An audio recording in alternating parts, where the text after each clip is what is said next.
Terceira parte: natureza da mediunidade.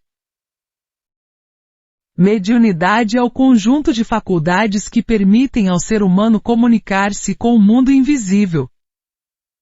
O médium desfruta em antecipação dos meios de percepção e sensação que pertencem mais à vida do espírito do que à vida do homem.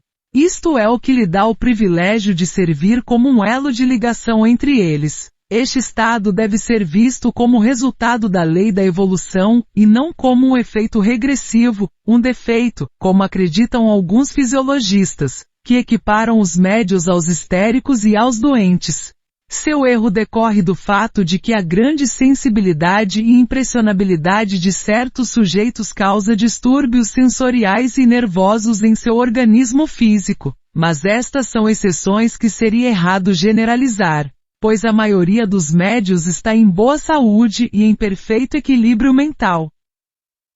Qualquer extensão das percepções da alma é um caminho para uma vida mais ampla e mais elevada, uma saída para um horizonte mais amplo. Desse ponto de vista, as mediunidades como um todo representam uma fase de transição entre a vida terrena e a vida livre do espaço. O primeiro fenômeno deste tipo a atrair a atenção dos homens foi o da visão. Foi através disso que a existência do mundo além e a intervenção das almas dos mortos entre nós foram reveladas desde o início dos tempos. Estas manifestações, ao serem renovadas, deram origem ao culto dos espíritos, ponto de partida e base de todas as religiões. Então as relações entre os habitantes da Terra e os do espaço foram estabelecidas de várias e muito diferentes maneiras, que se desenvolveram em várias épocas sob diferentes nomes, mas que estão todos ligados a um único princípio. Por meio da mediunidade, sempre existiu um elo entre os dois mundos. Sempre foi traçado um caminho pelo qual a alma humana recebeu gradualmente revelações mais elevadas de bem e dever, luzes mais vívidas sobre seus destinos imortais. Os grandes espíritos, como resultado de sua evolução, adquirem conhecimentos cada vez mais amplos e tornam-se os instrutores e guias dos seres humanos que estão cativos na matéria. A autoridade e o prestígio de seus ensinamentos é ainda maior pelas profecias e previsões do futuro que os precedem ou os acompanham. Estudamos em outros lugares, em detalhes, os diferentes tipos de mediunidade e os fenômenos ligados a elas.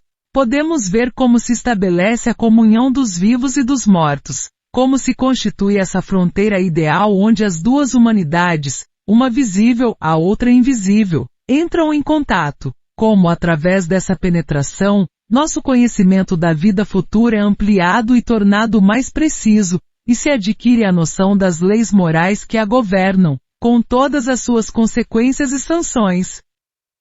Por todos os meios mediúnicos, os espíritos superiores procuram tirar a alma humana das profundezas da matéria para as verdades altas e sublimes que regem o universo, a fim de que ela possa penetrar na nobre finalidade da vida e prever a morte sem terror, para que aprenda a desprender-se dos bens transitórios da terra, a fim de preferir a eles os bens imperecíveis do espírito.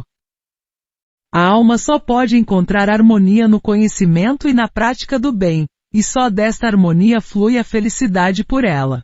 As almas amorosas dos parentes falecidos, cuja solicitude continua a se estender a nós e que nos ajudam em nossas dolorosas lutas contra a adversidade e o mal, estão unidas aos espíritos superiores. Desta forma, a mediunidade, quando bem exercida, torna-se uma fonte de luz e de consolo. Através dela, essas vozes de cima nos dizem: ouçam nossos apelos, vocês que procuram e choram, vocês não estão abandonados. Sofremos para estabelecer um meio de comunicação entre seu mundo esquecido e nosso mundo de lembrança. A mediunidade não será mais escravizada, desprezada ou desonrada, pois os homens não poderão mais ignorá-la.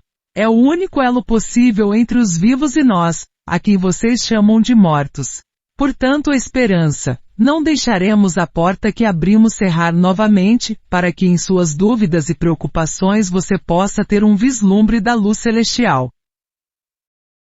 Tendo demonstrado o grande papel da mediunidade, é apropriado apontar as dificuldades encontradas em sua aplicação. Antes de tudo, os bons médios são raros.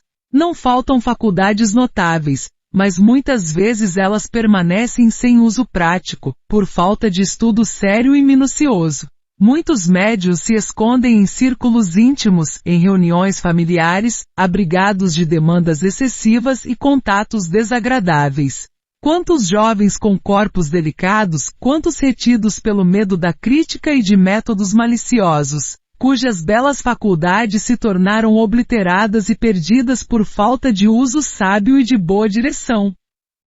Os opositores do espiritismo sempre procuraram denegrir os médiuns, acusando-os de fraude, procurando fazê-los parecer neuróticos e por todos os meios desviá-los de sua missão, sabendo que o médium é a condição essencial do acontecimento. Eles esperavam desta forma arruinar o espiritismo em seus fundamentos.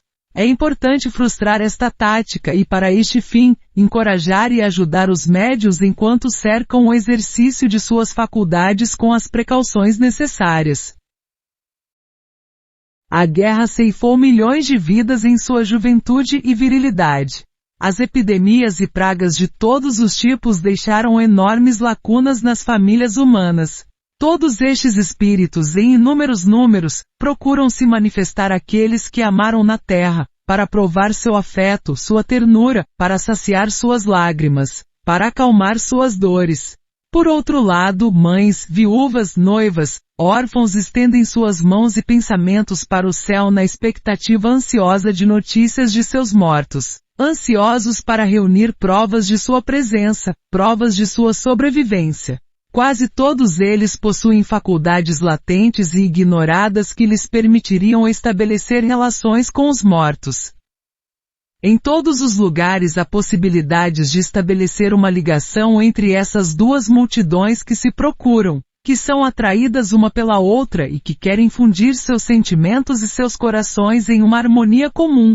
Só o espiritismo e a mediunidade podem trazer esta doce e santa comunhão, e trazer a todos a paz, a serenidade da alma que torna os fortes e os convencidos. É entre essas vítimas da guerra cruel, é sobretudo entre o povo, entre os humildes, os pequenos, os modestos, que devemos buscar os recursos psíquicos que permitirão a nossos amigos do espaço exterior nos dar provas de sua vitalidade persistente e a garantia de nosso futuro reencontro. Quantas faculdades estão em silêncio nas profundezas desses seres, esperando o tempo para desabrochar, florescer, dar frutos de beleza moral e de verdade. Deste ponto de vista, uma grande tarefa cabe aos espiritistas iluminados, aos crentes devotos, aos apóstolos da grande doutrina. É seu dever livrarem-se da indiferença de uns, da apatia de outros, estender a mão a todos aqueles agentes obscuros da obra renovadora, instruí-los, pôr em ação as fontes ocultas, as riquezas insuspeitas que possuem, e levá-los ao objetivo atribuído. Para cumprir esta tarefa, a ciência e a fé são necessárias. Foi através destes últimos e de procedimentos similares que os apóstolos da primeira época cristã despertaram em torno deles os milagres, e através deles, o entusiasmo religioso que transformou a face do globo. Hoje não só é necessária uma fé ardente, mas também o conhecimento das leis precisas que regem os mundos visível e invisível, a fim de facilitar seu acordo, sua penetração recíproca e para remover dos experimentos os elementos de erro, confusão e mal-entendidos. Com o treinamento gradual, o círculo de percepções e sensações psíquicas será ampliado. Daí surgirá a certeza mais imponente da permanência do princípio de vida que nos anima. A alma humana aprenderá a conhecer as sombras e esplendores do além, e neste conhecimento encontrará alívio de suas tristezas, uma fonte de força nas provações, e na face da morte.